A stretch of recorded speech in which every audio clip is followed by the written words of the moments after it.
makan dari pohon yang salah, dia mau makan dari pohon kehidupan itu, sudah dijaga malaikat. Tuhan bilang silakan. You see, kalau Tuhan ingin kita menikmati ciptaannya, ada banyak sekali yang diperbolehkan. Bukan hanya itu nggak dosa, tapi dianjurkan, silakan. Hobi itu dari Tuhan. Kesempatan itu dari Roh Kudus. Kalau Anda belum subscribe di channel ini, segera, supaya Anda bisa mengikuti terus rema-rema dari Roh Kudus ya. Kita akan membaca dulu firman Tuhan di Keluaran pasal 20 ayat 8 sampai 11. Kita akan membaca bersama-sama ya. Gampang kok ini. Ini adalah perintah Allah yang keempat. Hormatilah hari Sabat. Kita baca bersama dalam hitungan ketiga. 1, 2, 3. Ingatlah dan kuduskanlah hari Sabat. 6 hari lamanya engkau akan bekerja dan melakukan segala pekerjaanmu. Tapi hari ketujuh adalah hari Sabat Tuhan Allahmu. Maka jangan melakukan suatu pekerjaan, engkau atau anakmu laki-laki, atau anakmu perempuan, atau hambamu laki-laki, atau hambamu perempuan, atau hewanmu, atau orang asing yang di tempat kediamanmu. Sebab 6 hari lamanya Tuhan menjadikan langit dan bumi, laut dan segala isinya, dan ia berhenti pada hari ketujuh. Itulah sebabnya Tuhan memberkati hari Sabat dan menguduskannya. Yang pasti Sabat itu tidak untuk mendapatkan keselamatan seperti yang banyak dianut oleh orang Yahudi. Sabat juga tidak perlu fanatik hari apa. Pokoknya hari ketujuh tentukanlah. Puji Tuhan di Indonesia kita semua sepakat hari Minggu adalah hari off kerja. Dan tentunya setiap hari Minggu juga pasti akan ada yang bekerja. Tapi pastikan kau gantikan hari itu. Karena tubuh kita itu nggak mampu untuk bekerja non-stop. Apalagi pikiran kita. Sabat dicipta oleh Tuhan untuk kita. Bukan kita untuk sabat. Jadi jangan jadikan sabat agama. Penting sekali untuk kita mengerti, menghormati hari Sabat itu maknanya apa dan aplikasinya. Oh, itu adalah perintah Tuhan. Mengapa Tuhan beristirahat di hari Sabat? Kejadian pasal 2 ayat 1 sampai 3. Ini sebuah pertanyaan sih, ngapain Tuhan yang Maha Kuasa istirahat? Emangnya Tuhan tahu capek gitu? Apakah Tuhan kenal lelah? Loh, kalau Yesus menjelma sebagai manusia ya darah daging kan. Daging darah pasti bisa rasa capek, letih. Tetapi Allah yang Maha Kuasa saat penciptaan ngapain beristirahat? Mari kita baca Kejadian pasal 2 ayat 1 sampai 3. Demikianlah diselesaikan langit dan bumi dan segala isinya. Selesai, done. Ketika Allah pada hari ketujuh telah menyelesaikan pekerjaan yang dibuatnya itu. Dan selesai ya, sekali lagi. Berhentilah ia pada hari ketujuh dari segala pekerjaan yang telah dibuatnya itu. Lalu Allah memberkati hari ketujuh itu.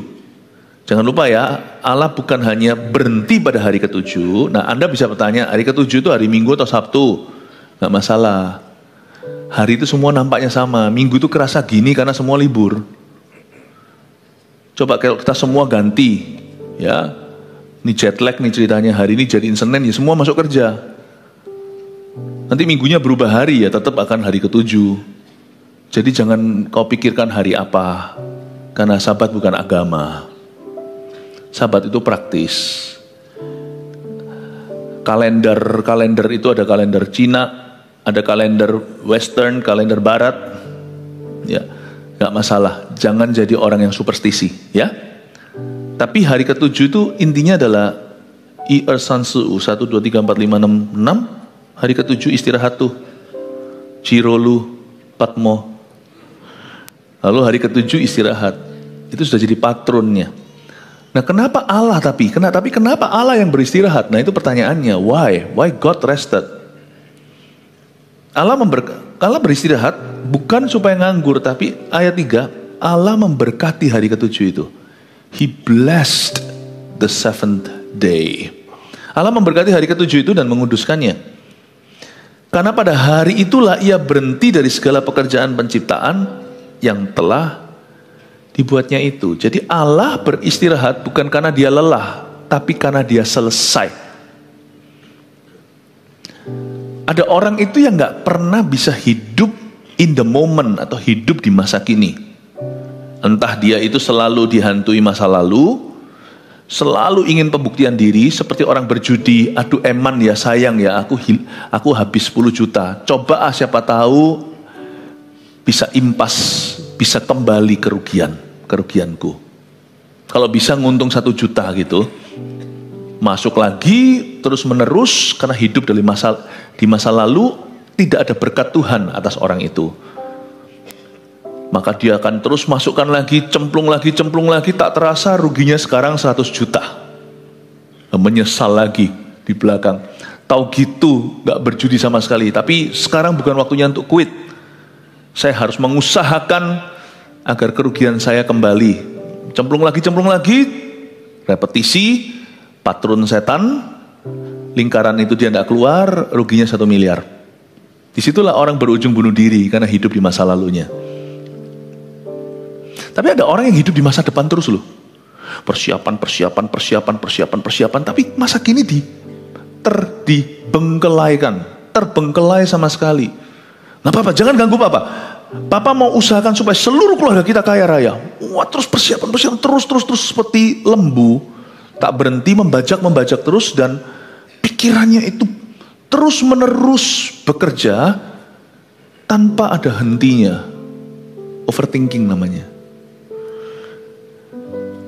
Anak-anaknya satu-satu disuruh diam, jangan ganggu. Tunggu nanti suatu saat Papa pensiun dini, then you talk to me. 10 years later, 10 tahun kemudian, anak-anak sudah panggil dia Om. Dia nggak bisa hidup di masa kininya. Dia nggak bisa menghargai berkat Allah hari ini. Allah memberkati hari 7 itu tujuan supaya kita bisa menikmati kehidupan kita juga. Saya nggak ngomong gini terhadap orang yang malas. Nah itu loh, suruh nikmati lah. Kalau sana nggak kerja, jangan makan. Kalau ada orang berkata, ini firman untuk saya, tapi dia malas bekerja, ini firman bukan untuk Anda. Firman untuk Anda adalah, kerjalah dengan sungguh-sungguh. Kerja keraslah. Tapi firman ini untuk pekerja keras. Untuk orang-orang yang overthinker. Untuk orang-orang yang selalu rasa cemas. Masa depannya itu gimana? Masa kini sekarang selalu dikorbankan orang-orang sekitarnya, sekelilingnya. Perhatikan Bapak Ibu, orang yang terus hidup di masa depannya non-stop, dia akan kehilangan banyak hal di masa kini. Oleh karena itu dia akan kehilangan masa depannya. Anda terkejut loh ya, nanti akan terkejut kalau Anda melihat ada 2 tipe orang muda. Satu yang nyantai lah, anak pantai. Nggak tahu, nanti kita lihatlah sambil saya berselancar kehidupan ini kemana akan dibawa oleh ombak atau badai. Nggak punya perencanaan lah. Orang nggak punya perencanaan itu rencana untuk gagal lah, kira-kira gitu. Makanya itu anak-anak muda kita selalu saya ajarkan dari sejak Eagle Kids juga, we are church builders. Sudah harus punya visi kehidupan. Kalian mau apa? Meskipun nanti bisa gonta-ganti pikirannya jurusan, aku mau jadi insinyur, aku mau jadi pilot, aku mau jadi presiden, bisa gonta-ganti nggak apa-apa, asal harus tetap punya mimpi.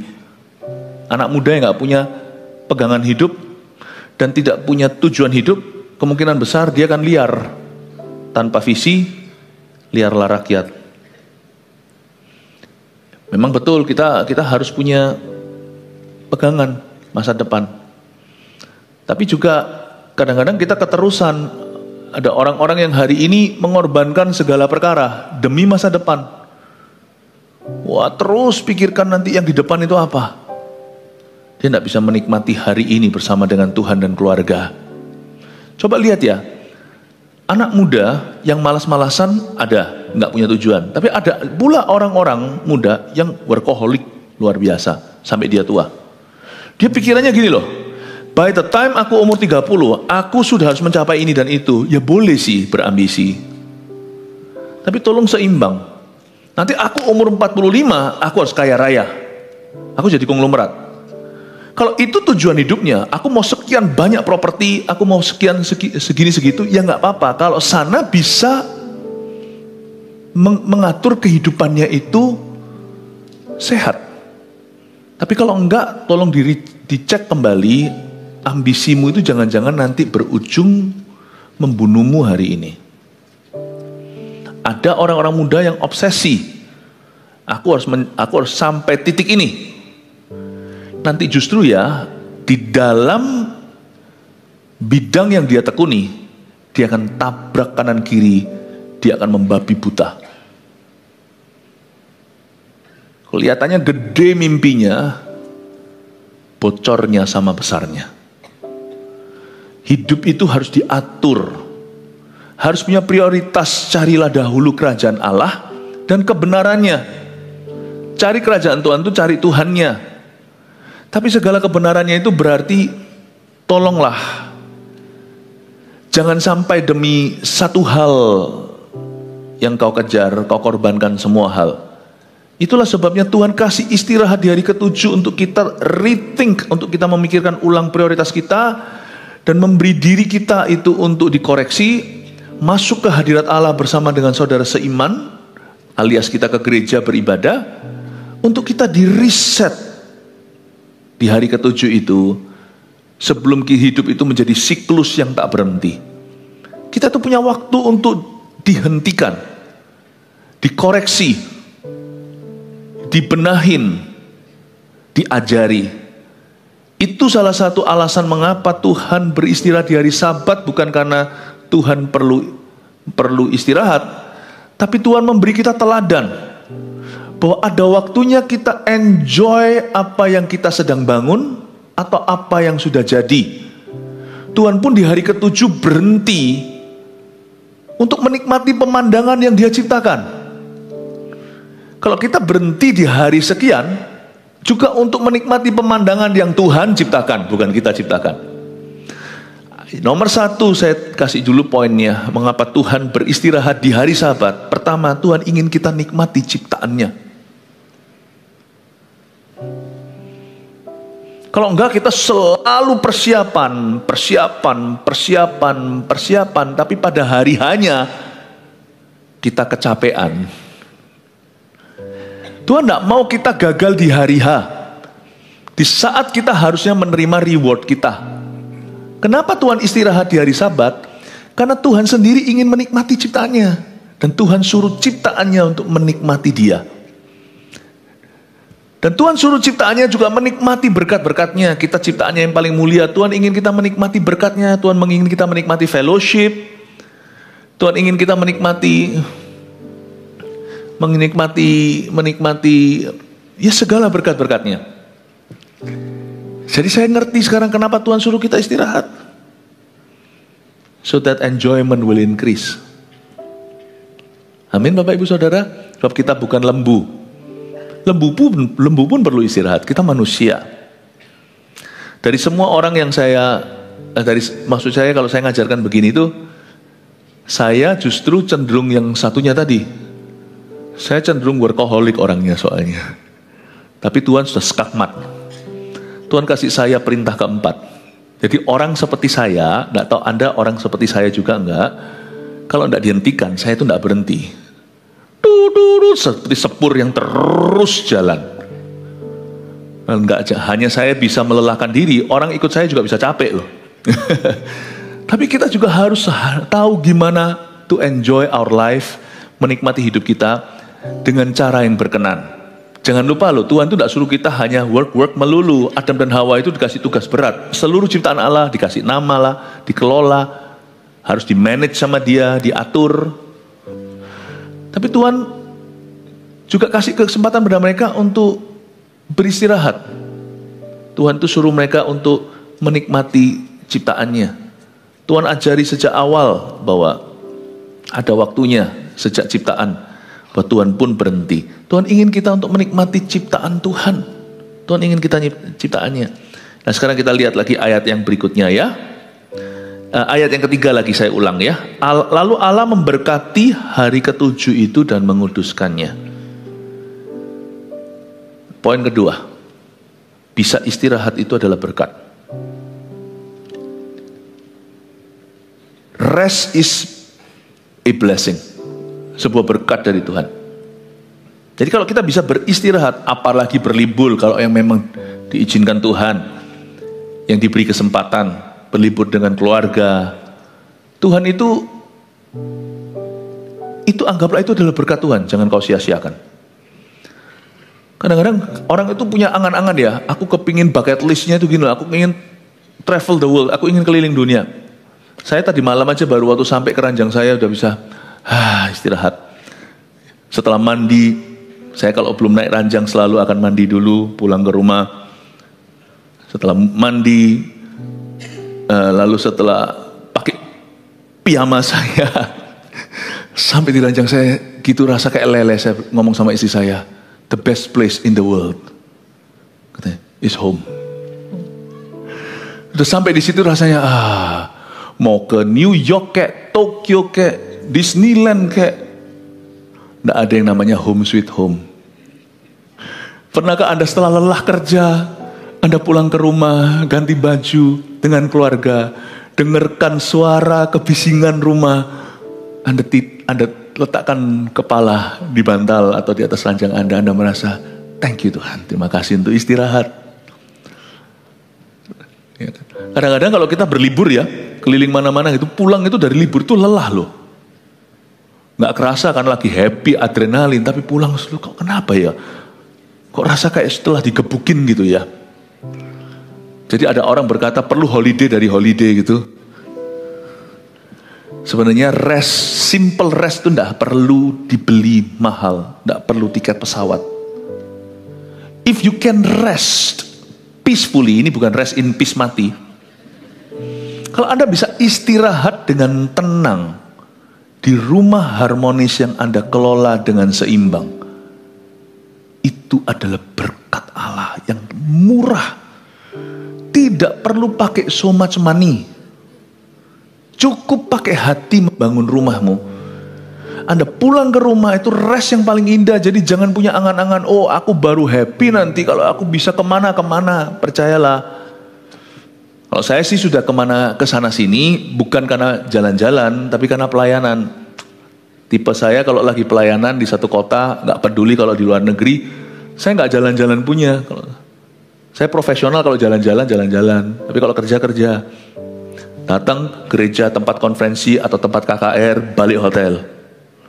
Makan, biasanya saya nggak keluar. Makan itu juga kalau keluar pun bukan demi makanan. Saya bukan orang foodie. Lebih baik saya berdoa sembahyang mempersiapkan diri, bukan sok rohani. Karena banyak persiapan dan peperangan rohani. Kalau sampai keluar, itu ketemu sama tim lokal, fellowship dengan mereka, kasih impartasi, balik lagi.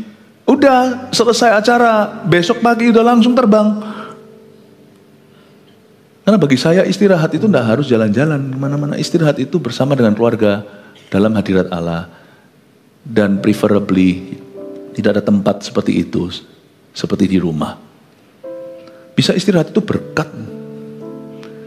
Dan Tuhan itu ingin kita menikmati segala ciptaannya. Tadi saya belum selesai jelaskan Adam dan Hawa.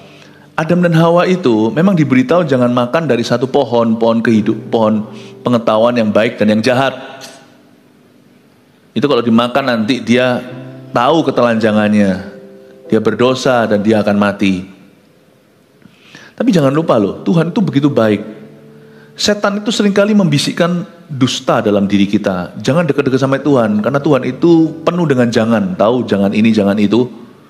Padahal Tuhan itu penuh dengan yes, bukan penuh dengan no. Kalau Anda baca pada awal ciptaan di Taman Eden, sebelum manusia jadi Eden, Tuhan ngomong sama Adam, kamu boleh makan dari semua, it's your freedom, bebas. Ikut Tuhan itu sangat bebas. Ya, yang nggak bebas itu seks bebas, bebas melakukan kejahatan, ya. Bisa menggunakan kebebasanmu untuk berdosa. Itu satu pohon. Dosa itu terlalu overrated. Dia cuma satu pohon doang dalam hidup ini. Tapi kenapa manusia itu selalu penasaran ingin petik dari situ? Ya karena setan selalu bujuk-bujuk di telinga kita, bisik-bisik. Kalau Tuhan bilang jangan itu, kita jadi penasaran, kita mau coba. Hanya itu kalau orang beriman pada Tuhan itu tidak perlu mencoba. Aku percaya pada Tuhanku, Tuhan tahu yang terbaik untuk aku. Tapi sedangkan Tuhan itu penuh dengan yes, bukan penuh dengan no loh. Tuhan bilang kamu boleh petik dari pohon manapun, silakan eksplorasi. Pohon manapun di Taman Eden ini, kamu bisa makan buahnya. Ada satu pohon istimewa di antara semua pohon yang tidak dikasih pelang jangan. Tuhan bilang ini pohon kehidupan, barang siapa makan dari sini akan beroleh kehidupan. Kenapa tuh Adam tidak makan? Nanti setelah dia makan dari pohon yang salah, dia mau makan dari pohon kehidupan itu, sudah dijaga malaikat. Tuhan bilang silakan. You see, kalau Tuhan ingin kita menikmati ciptaannya, ada banyak sekali yang diperbolehkan. Bukan hanya itu nggak dosa, tapi dianjurkan, silakan. Hobi itu dari Tuhan. Kesempatan itu dari Roh Kudus datangnya. Kesempatan. Nggak usah kemana-mana, di rumah pun itu ketenangan. Tuhan punya berkat itu ya, ada yang sifatnya dalam emosi kita, ada yang sifatnya itu sentimental, ada yang sifatnya material. Berkat Tuhan tuh nggak habis-habis. Nggak ada satu orang bisa compare berkatnya dengan orang lain. Aku bisa pergi ke Eropa, kamu nggak bisa ya. Kamu perlu ke Eropa baru bahagia. Aku di kebun binatang terdekat aja sudah happy. Dosismu terlalu tinggi, generik pun sudah sembuh aku. Manusia itu dosisnya bertambah. Dia jadi high maintenance. Kenapa? Kalau dia merasa dia layak mendapat lebih. Tapi kalau hati orang itu humble, rendah hati, dikit aja sudah buat happy. Coba kasih bayi itu. Saya masih ingat anak saya yang kecil, waktu masih Warren, waktu dia masih usia batita, pertama kali saya kasih dia minuman soda. Tapi sebenarnya itu buruk sih, jangan contoh saya. Saya kasih minum itu loh, tapi saya nggak boleh sebut brandnya. Itu loh soda yang warnanya hitam itu. Saya iseng aja sebagai papa, saya ingin anak saya nggak pernah mengecap minuman bersoda.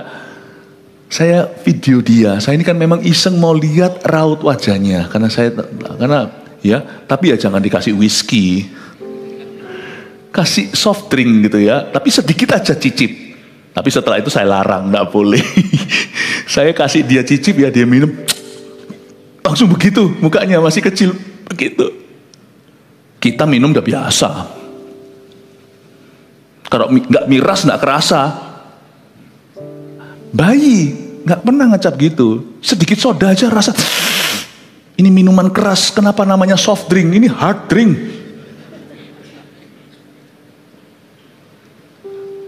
Soft drink pun jadi hard drink. Nggak perlu minuman keras alias miras. Kalau kita tidak pernah merasa diri kita layak dan merasa kita berhak, dan kita merasa, apalagi orang yang punya, percayalah, orang yang berduit tidak tentu lebih happy. Kenapa? Karena dia merasa duitnya bisa beli ini, dia harus cari sesuatu yang duitnya belum bisa beli. Sebenarnya istirahat itu berkat. Nggak tentu Anda punya segala-galanya. Anda bisa tidur hari ini nyenyak, Anda bisa bangun fresh, Anda bisa berolahraga sederhana, jalan sekeliling tempat Anda tinggal, pagi-pagi misalnya, kalau ada orang yang rajin sekali, menghirup udara pagi. Anehnya sekarang semakin berusia, saya sama burung berkicau lebih banyak janjian. Cuman dulu waktu masih sekolah, waktu saya bangun burung di udara sudah tidak ada di sana, udah nggak tahu kemana. Tapi sekarang tiap pagi saya masih bangun, nggak peduli tidur semalam apa, saya masih bangun dengar burung berkicau. Masih hitam tuh langit, masih abu-abu. Saya melihat kalau sunrise, ya di halaman rumah saya melihat gitu. Tuhan simple ya, happiness itu ya. Just menikmati aja apa yang sudah Tuhan beberkan di depan, yang for free tanpa biaya. Bapak Ibu Saudara, berkat itu Tuhan taruh dalam hidupmu. Anda bisa beristirahat, berarti Anda diberkati oleh Tuhan. Dan Tuhan ingin kita menikmati ciptaannya. Banyak hal yang tidak perlu keluar uang malahan. Tuhan ingin kita menikmati ciptaan Tuhan. Saya ingin Anda untuk melihat satu hal lagi, mengapa Tuhan istirahat di hari Sabat. Mazmur 127 ayat 1. Bunyinya, jikalau bukan Tuhan yang membangun rumah, sia-sialah usaha orang yang membangunnya. Jikalau bukan Tuhan yang mengawal kota, sia-sialah pengawal berjaga-jaga. Sia-sialah kamu bangun pagi-pagi dan duduk-duduk sampai jauh malam, dan makan roti yang diperoleh dengan susah payah, sebab ia memberikannya kepada yang dicintainya pada waktu tidur. Bapak Ibu Saudara, Tuhan itu selain memberikan istirahat, Dia juga memberi roti saat kita istirahat. Kalau di ayat yang tadi kita baca di Kejadian pasal 2, tidak usah dibuka lagi, Allah memberkati hari ke-7 itu. Berarti Sabat mengandung sebuah berkat yang tidak dapat diusahakan oleh kita saat kita bekerja. Sabat mengandung berkat, saya ulang lagi, tidak bisa kita usahakan dengan rajin bekerja. Ada berkat yang Tuhan kasih dalam pekerjaan kita, dan tangan yang rajinlah yang memperolehnya. Tangan malas akan mengundang kemiskinan. Tapi ada berkat tertentu yang lainnya, itu Tuhan taruh bukan pada pekerjaan kita, tapi saat kita istirahat. Sekalipun kita cinta Tuhan, kalau kita memulai hari kita misalnya langsung bangun tidur, ku terus mandi, lalu kita langsung pergi kerja, banting tulang mati-matian, ada berkat tersendiri, tapi ada berkat yang hilang. Saya tidak pernah memulai hari saya dengan langsung bekerja, tapi saya selalu memulai hari saya langsung berdoa. Sabat itu bukan pengangguran, Sabat itu bukan tidak berbuat sesuatu. Sabat itu mengutamakan sumbernya. Makanya itu pagi hari kutata persembahanku. Saya masuk hadirat Allah, saya siapkan lagunya. Tiap pagi apa yang saya mau nyanyi. Kalau saya hari itu tidak mau nyanyi sendiri, saya setel lagu yang ada lewat aplikasi. Lagu apa hari ini? Saya mau lagu Inggris atau lagu Indonesia, mau GMS Live atau apa. Saya masuk ke hadirat Tuhan atau lewat kompilasi lagu Saat Teduh Bersama. Saya tata persembahan saya, dan saya tahu nanti pembacaan saya sampai ke kitab mana, pasal berapa. Saya siapkan diri saya setiap pagi memulai aktivitas saya dengan Sabat dulu di depan Tuhan. Karena saya akan dapatkan berkat yang tidak bisa saya usahakan sepanjang hari di kantor nanti. Ada berkat hati yang Tuhan simpan saat saya luangkan 1 jam itu bersama dengan Tuhan. Ada perkara-perkara tertentu yang nanti saya akan hadapi, itu solusinya diberikan pada pagi hari itu dalam bentuk rema, mungkin hikmat atau ketegaran hati saya. Bahkan ada hal-hal tertentu yang saya tidak akan sadari karena saya berdoa di pagi hari, Tuhan sudah langsung bereskan bahkan sebelum mencapai kantor saya. Tahukah bahwa Sabat itu, baik itu ketika Anda dan saya bergereja ke ibadah seperti ini hari Minggu misalnya, pada akhir pekan, jangan kira bahwa ini adalah pengangguran. Aduh, orang dunia berkata time is money. Go ahead and try it. Saya selalu berkata orang Jepang itu kerjanya mati-matian, benar-benar sampai jam 11 malam itu. Banyak perkantoran itu masih nyala lampu, bukan hanya dinyalakan lampunya supaya tetap ada penerangan, tapi masih di dalamnya itu banyak orang-orang berjas-jas masih bekerja sampai pukul 11. Saya pernah sekali pada waktu lagi pelayanan di situ, pulang, terus habis itu naik. Dan kebetulan naik transport umum bersama dengan rekan-rekan, beberapa naik di atas, naik bus yang agak tinggi kelihatan, beberapa di sana nyala-nyala, ada orang-orangnya, ada kepala-kepala masih nunduk gitu. Tapi mereka adalah negara yang tidak percaya pada Tuhan dan tidak punya keseimbangan. Kerja itu mati-matian loh, kasihan loh menurut saya orang Jepang. Makanya puji Tuhan kita kirim misionaris ke sana untuk ingatkan mereka ada Tuhan. Pukul 8 gitu sudah banyak yang jas-jas hitam semuanya, laki perempuan tuh jalan, tidak langsung pulang itu langsung pergi minum-minum dengan rekan-rekan kantor, karena itu termasuk bagian dari perkantoran yang tidak diharuskan, tapi ada hukum tak tertulis. Kalau Anda tidak lakukan itu, relasi Anda pasti akan putus. Itu luar biasa. Mereka itu non-stop loh, around the clock, tok, itu kayak gitu. Now show me the money in that nation. Kasihan. Turun itu kalau tidak ada intervensi, maka negara itu semua menua, anak muda tidak ada, tidak melahirkan. Lalu habis itu bagaimana? Dan ekonominya begini. Ekonominya. You think that is in hard working, God will bless you? Not only, tidak hanya itu. Kalau Anda kira dengan bekerja keras semua diiyain. Kalau kita pakai jurus 1000 tangan, ini iya, seperti beberapa orang, segala sesuatu kalau bisa dijual. Tapi kalau Anda tidak punya pengertian dan tidak punya prioritas, semua bisnis dijalankan karena apa? Time is money, kita harus kejar. Ini iya, itu iya, coba itu, coba ini, membabi buta akhirnya. Saya rasa jangan heran pada akhirnya yang Anda dapatkan tidak seberapa. Dan bahkan bisa jadi masuk ke masalah keuangan. Saya tidak ajarkan kita malas-malasan, rajin harus. Tapi saya mengingatkan, jangan pakai 1000 jurus. Jangan pakai jurus kepanikan. Segala sesuatu, everything. Dan everything hanya lumayan. Semua everything kita coba, tapi we're building nothing. Kita tidak membangun apa-apa. Gak jelas. Makanya itu saya tidak berani. Saya tahu bahwa dalam hidup ini terlalu singkat. Setiap kita itu harus spesifik. Setiap kita harus spesialisasi. Memang selalu dimulai dengan sesuatu yang umum dulu. Apa yang Tuhan percayakan di tangan kita. Tapi belajar untuk tekun dengan itu. Dan saya cari Tuhan di dalam hal itu. Kalau saya dipanggil Tuhan sebagai seorang hamba Tuhan, maka saya juga memulai hari saya dengan berdoa dan memperoleh berkat Tuhan.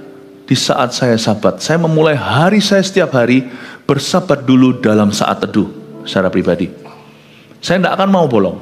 Hari Minggu seperti itu bukan hari ke-7 saya saja, tapi secara pekerjaan ini hari ke-1. Kalau Anda mau hitung sungguhan, hari pertama Anda masuk kerja itu waktu hari Minggu ke gereja. Di situ Anda dapatkan remah dari Roh Kudus, dapatkan tuntunan baru. Anda terima sesuatu, lalu Seninnya baru sungguh-sungguh actual bekerja. Karena ada berkat tertentu yang Tuhan simpan pada waktu kita bersabat, yang Tuhan tidak berikan saat kita bekerja. Sia-sialah kamu membangun rumah, kalau begitu caramu, pakai jurus 1000. Jikalau Tuhan bukan mengawal kota, percuma kamu menjaganya. Sebab Tuhan memberikan kepada yang dicintanya waktu dia tidur. Termasuk kalau kita diberi kesempatan berlibur, waktu kita libur. Banyak orang kalau sudah liburan itu apa? Nggak pernah profesional. Dia profesional bekerja, tapi nggak pernah profesional holiday. Coba lihat orang yang pergi sama keluarganya. Sorry ya kalau ada yang tersinggung. Berarti saya berhasil menyinggung Anda. Ini termasuk saya juga harus hati-hati soal ini. Kalau pas liburan itu HP-an melulu ya. Kalau saya sih nggak begitu ya. HP seringkali malah nggak saya bawa. Bukan nggak dibawa berlibur, cuman saya nggak bawa kemana-mana. Taruh aja, masukin tempat yang aman. HP-an melulu, non-stop tuh. Jadi anehnya kita nggak seimbang. Kalau kita kerja, kita nggak mau diganggu. Tapi waktu kita holiday, kita harus diganggu kerja. Kadang-kadang memang ada pekerjaan yang tidak bisa ditunda, saya ngerti. Tapi kalau punya perencanaan matang, hal itu akan diminimalkan. Seorang dokter nggak bisa seenaknya gitu. Itu sudah resiko seluruh keluarganya harus tahu. Apalagi kalau dia dipanggil karena perkara emergency. Saya pendeta juga. Hidup ini nggak hanya soal sakit penyakit, banyak emergensinya. Si ini mau cerai, nah gimana? Maksud saya berkata tunggu dulu, saya selesai. Ada banyak hal yang kita memang tidak bisa tunda. Tapi kalau kita punya rencanaan yang baik, kita secara profesional, hal itu akan minimal. Tetapi ada orang yang nggak begitu, nggak punya perencanaan, jadi benar-benar terus HP-an melulu saat liburan. Dan non-stop dia. Padahal Tuhan meletakkan sesuatu pada saat kau berlibur itu yang tidak akan kelihatan, tidak bisa Anda cashkan. Tapi Tuhan sedang membangun solid bonding di dalam keluargamu, yang itu nanti itu justru merupakan salah satu tujuanmu bekerja. Jangan sampai kita itu mengerjakan sesuatu demi masa depan, tapi Tuhan kasih kesempatan, kita buang-buang dan sia-siakan. Padahal itu kesempatan juga bagian dari penggenapan. Kalau Anda bekerja begitu giat, itu tujuannya adalah untuk bisa membahagiakan keluarga, dan pas saat hari hanya tiba untuk membahagiakan keluarga tidak happy because of you. Lucu ya? Itu sama dengan orang latihan, nggak tidur, dan pada hari H, ulangan atau ujian tertidur. Banyak orang itu konyol di hari hanya. Di situ dia tercuri. Iblis itu punya rencana, tapi iblis tidak perlu berencana secara terlalu giat. Ada orang yang sudah memang membantu dengan mempermudahkan setan untuk mencuri sesuatu. Iblis itu kan mencuri, membunuh, membinasakan. Kita tuh bisa latihan, bisa angan-angankan persiapan, tapi pada hari hanya kita bisa kecolongan. Dan setan juga senang. Nah, setan berhasil membuat bukan rumah tanggamu langsung runtuh, tapi menjadi renggang. Karena kita salah membangunnya. Kita kira bahwa kita ngentengin yang namanya hari Sabat atau kesempatan untuk kita libur, untuk kita istirahat. Itu kita entengin gitu loh. Saya tidak tahu benernya atau enggak. Saya dengar dari seorang teman saya yang adalah seorang atlet profesional, ya, mewakili negaranya. Dia ngomong begini, kami atlet internasional, ya, dia berkata, kami harus istirahat cukup. Jadi besok kalau lagi ada perlombaan, turnamen, tidak boleh diantara orang-orang itu semuanya yang mau pergi dugem lah, pergi begadang, nggak boleh, harus tidur. Tidur nggak tidur ya nggak bisa diatur, tapi pokoknya mereka harus tidur, cukup. Kenapa? Semua latihan kami percuma, karena pada waktu kami tidur itulah direkam, nanti munculnya dalam bentuk refleks. Langsung refleks. Anda latihan itu kan supaya biasa. Tapi ketika Anda tidur, itu direkam di bawah sadar, kata atlet ini ya, sehingga besok semua yang Anda latih itu menjadi refleks. Dia loncatnya lah ke basketball, ngeblok bola orang lah, lari kejar lah. Waktu shoot melemparkannya itu, tangannya itu bisa mulus sekali, itu semua refleks. Dan harus tidur sekian jam katanya. Ya, saya dengarkan aja, kalau saya tidak ngerti tentang dunia olahraga, jadi saya harus dengarkan teman saya. Oke, luar biasa ya. Terus saya ngomong sama dia, berarti memang betul firman itu berkata, Tuhan memberikannya pada ini cintanya waktu dia tidur. Dan waktu kau libur, itu ada sesuatu, ada berkat juga yang Tuhan kasih dalam saat-saat kau libur. Jadi jangan disia-siakan.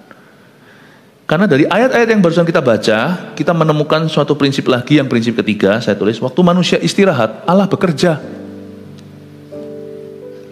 Pernahkah Anda berpikir, mengapa kok banyak mujizat Yesus di kitab Injil, itu di saat hari Sabat? Tuhan itu kok cari perkara, kok cari masalah pada hari Sabat. Tuhan Yesus kan terus berkata, anak manusia adalah Allah, adalah Tuhan atas hari Sabat. Kenapa? Tuhan itu mau menceritakan, karena orang hari Sabat ini sudah menjadi kaku bagi orang-orang umat Yahudi. Sabat ini menjadi saklek, menjadi agamawi, roh agamawi. Tuhan koreksi, aku tidak cipta Sabat untuk manusia. Sorry, aku tidak cipta manusia untuk Sabat, kebalik ya. Tapi aku cipta Sabat untuk manusia. Dan Tuhan itu mau tunjukkan, mau ajari, karena dia Tuhan atas hari Sabat. Dia berkata, you guys, you got it wrong. Kalian semua salah. Kalian harus mengerti kenapa aku cipta Sabat. Karena ada satu prinsip berkat. Waktu manusia istirahat, Tuhan bekerja dahsyat. Nih, tak tunjukin ya keseriusanku. Mujizat. Kaget loh, di overthinkingin, tidak menambah sehasta, malah buat stres dan penyakit depresi. Tapi waktu kita bersabat dengan profesional, baik itu berlibur, istirahat, atau saat teduh, atau hari Minggu seperti ini, kita ke gereja akhir pekan, atau hari Sabtu bagi anak-anak muda kita, dan juga voltage, anak-anak kecil. Waktu kita benar-benar bawa mereka untuk bersabat, Allah mulai bekerja secara dahsyat dalam diri mereka. Percayalah kepada Tuhan, tatanan Tuhan itu yang benar. Jangan bersandar pada pengertianmu sendiri, alias yang selalu berkata time is money. Buang-buang waktu aja berdoa. Sungguhan tah buang-buang waktu. Coba sana, tak lihat tanpa doa. Waktumu kira-kira seefektif apa sih? Silakan dipikirkan. Everything pikirkan. Tolong cemaskan. Mari kita lihat Anda berakhir bertambah sehasta atau tidak. Orang tak beriman bisa ngomong begitu. Tapi orang beriman pada Yesus harus tahu bahwa waktu kita berada dalam hadirat Allah, itu tidak pernah sia-sia. Katakan amin. Tidak dapatkah kau berdoa 1 jam saja dengan aku, kata Yesus di Getsemani terhadap murid-muridnya, 3 orang yang tertidur itu. Karena daging itu lemah, roh itu bersedia.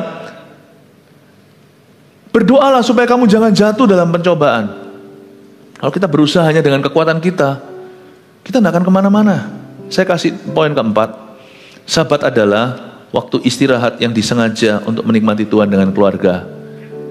Baik itu Sabat artinya itu berlibur, atau cuman istirahat di rumah, atau mesbah keluarga, saat teduh bersama, atau saat teduh pribadi. Pokoknya ada waktu yang memang Anda sengaja, fleksibel aja ini, waktu istirahat yang disengaja untuk nikmati Tuhan, to enjoy God and enjoy people, menikmati orang.